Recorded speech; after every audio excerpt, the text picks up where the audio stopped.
హాస్పిటల్కి నన్ను కలవడానికి ఒక వచ్చారు. For the fast 32 years on bed ఆమె చైర్లో తీసుకొచ్చారు.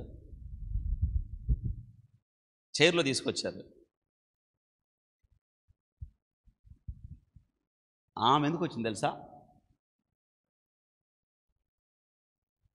సాక్ష్యం చెప్పడానికి వచ్చారు. ఆమె చెప్పేది నాకు అర్థం కావట్లా, కొన్ని అర్థం అవుతున్నాయి. పక్కన ఆమెతో ఆమె కూతురు, నాకు ఆమె చెప్పేది అర్థం కాకపోతే నాకు అర్థమవుతాడు చెప్తుంది. 32 సంవత్సరాల నుంచి 36 అనుకుంటా నాకు తెలిసి ఒక్క చేయి పనిచేస్తుంది, ఇటు సైడ్ పనిచేస్తుంది, ఇదేం పని చేయట్లా. ఒక హైందవ కుటుంబం నుంచి క్రీస్తుని నమ్ముకుంది. నిన్నే తెలుసా, గంట సేపు దగ్గర కూర్చున్నా. ఆమె కాన్షియస్లో ఉంది. ఇది ఎందుకు ఉందంటే వాస్తవంగా రైట్ హ్యాండ్ ఈ ఒక్క చెయ్యి పనిచేస్తుంది, ఈ చేత్తో రాయడం నేర్చుకుంది. మనం చెప్పేది అర్థమైద్ది కానీ మాట్లాడలేదు. ఆమె ఎంత వర్క్ చేసుకొచ్చిందంటే ఒక నోట్స్ తెచ్చింది, నాతో ఏం మాట్లాడాలో ఒక్కొక్క పాయింట్ ఈ చెయ్యి పనిచేస్తుంది. ఒక్కొక్క విషయం చెప్తున్నప్పుడు ఆమె ఏం చెప్తుంది తెలుసా? I need God allowed the situation. దేవుడి పరిస్థితిని నాకు ఎందుకు అనుమతించాడు అంటే ఐ కేమ్ టు నో ఈ గాయము పాలవడం దేవునికి ఇష్టం. అందుకే నేను దేవుని ఏం అంటలేదు, దేవుని మీద నొచ్చుకోలేదు.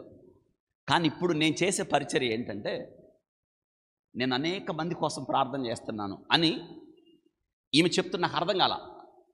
వాళ్ళ కూతురు చెప్తుంది, రోజుకు నేను 3 చూపించింది నాకు 300 కోసం ప్రార్థన చేస్తానని పరిస్థితుల్లో. అంటే ఆమె అంటుంది నో నో అని పేపర్ మీద ఈ చేత్తో రాసింది. 300 కాదు 3000 మంది కోసం అనుదినం నేను ప్రార్థన చేస్తానని. నేను ఆమెతో చెప్పాను, yes God allowed the situation. Why? Because God desired you to became a prayer warrior. ఈరోజు మీరు చేస్తున్నారు ఈ పరిచర్య, నేను చేయలేను. 300 పేషెంట్లను చూస్తా, 300 మందికి వాక్యం చెప్తా, 3000 మందికి ప్రార్థన నేను చేయలేను, మీరు చేస్తారు. నాకు అనిపించిందండి, ఇన్ని సంవత్సరాలు ఆమె అదే సిచ్యువేషన్లో ఆమె అర్థం చేసుకుంది దేవుణ్ణి.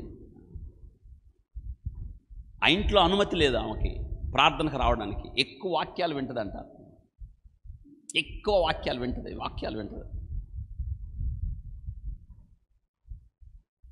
ఎందుకు మాట చెప్తున్నాను తెలుసా? ఆమె ఒక మాట చెప్పింది, నా గురించి చెప్పండి మీరు, కానీ ఈ చుట్టుపక్కల వాళ్ళు మా బంధువులు ఉన్నారు కదా, please don't mention my name,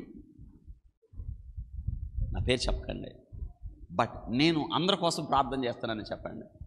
ఈ పరిస్థితి దేవుడు నాకు అనుమతించాడు, కానీ నాకు ఆయన అంటే మరింత ప్రేమ. 2 గంటలే పడుకుంటా, మిగతా గంటలన్నీ వాక్యం వింటా, రాసుకుంటా, ప్రార్థన చేస్తా. నాకు ఆ దృశ్యం వినిపించినప్పుడు ఆమె చివరి కోరిక ఏంటంటే, ఎప్పటి నుంచో పాపం నన్ను కలవాలని. ఆమె ఏమడిగిందంటే, నీ బైబిల్ నాకు ఒకసారి ఇస్తావా అంటే, నేను అనుకున్నాను నా బైబిల్ ఆమెకు కావాలేమో అనుకున్నా. నేను సిద్ధపడిపోయాను నా బైబిల్ ఇచ్చేయడానికి. నా బైబిల్ తీసి ఆమెకి ఇస్తే, నీ బైబిల్ నాకు వద్దు, ఒకసారి నేను ఆ బైబిల్ని నా గుండెలకు హత్తుకుందండి ఆమె. నిజంగా ఆలోచించండి, యాక్సెప్టింగ్ ద పెయిన్. మనమైతే ఎంత బాధపడిపోతాం, ఎంత దుఃఖపడతాం, విసుక్కుంటాం, దేవుని మీద నిందించుకుంటాం, ఎందుకు ప్రభువా ఇలా అంటాం. నో, దేవుడు గాయం చేస్తే అనుమతించండి. గాయాల పాలైన క్రీస్తుని చూడండి. మీ మీదకి అనుమతించిన గాయాన్ని, సరే ప్రభు అని చెప్పండి, దీని ద్వారా నువ్వు ఏమి నేర్పుతున్నావు నాకు అని చెప్పండి. యోసేపును గాయాల పాలయ్యాడు యోసేపు. ఇనుము అతన్ని బాధించను. చిన్న విషయాలకి నొచ్చుకుంటాం, అలుగుతాం, దేవుని దూషిస్తాం, రాకుండా మానుకుంటాం. వింటున్నారా? దేవుణ్ణి ప్రశ్నిస్తాం. చిన్న జ్వరాన్ని తట్టుకోలేమే, చిన్న నొప్పికి తట్టుకోలేమే, చిన్న బాధకు తట్టుకోలేమే. అంటే మనం ఎక్కడి దాకా వెళ్ళామంటే దేవుణ్ణి ప్రశ్నించే స్థాయి దాకా వెళ్ళాం. ఎలా ప్రశ్నిస్తావు? ఎలా ప్రశ్నిస్తావు? God who wounds became wounded. చిన్న గాయం, ఇప్పుడు ప్రభుందుడు అన్ని గాయాలే. ఇప్పుడు అడగండి ఆయన్ని, అడగండి, ఇప్పుడు ప్రశ్న అడగండి ఆయన్ని. ఏమడుగుతావు? చిన్న గాయమేగా, మరి ఆయన ఏం చూస్తావు? అప్పుడు ప్రభు అంటాడు, చిన్న గాయమేగా అయింది, ఇప్పుడు నా గాయాలు చూడు, ఈ గాయాలని నీ కోసమే అంటాడు. ఇప్పుడు అడగండి ఆయన ఏమడుగుతాం? ప్రశ్నించకండి. We are so weak but he strong. మన డెఫినేషన్ మారాలి, మన నిర్వచనం మారాలి. మనం ఏదైతే గుడ్ అనుకుంటామో, మంచి అనుకుంటామో, ఇట్స్ రాంగ్. మనం ఏదైతే మంచి అనుకుంటామే అది రాంగ్ అవుతుంది. దేవుణ్ణి ప్రేమించు వారికి, ఆయన సంకల్పము చొప్పున పిలువబడిన వారికి మేలు జరగడానికి సమకూడి.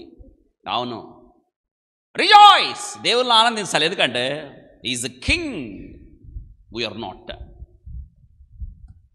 ఆయన రాజు, ఏం జరగాలో మన జీవితంలో అనుమతించాడు ఆయన. అందుకే గాయం చేస్తాడు ఆయన. గాయానికి మీరు భయపడితే ఎలాగా? ఆ గాయం ఎలా అయినా అవ్వచ్చు. మన జీవితంలో ఎప్పుడు ఆ గాయాన్ని దేవుడు అనుమతించాలో గాయం చేస్తాడు, పెంచిస్తాడు. ఒకవేళ దానికి నువ్వు మేలుకోకపోతే మేబీ యు ఆర్ డెడ్.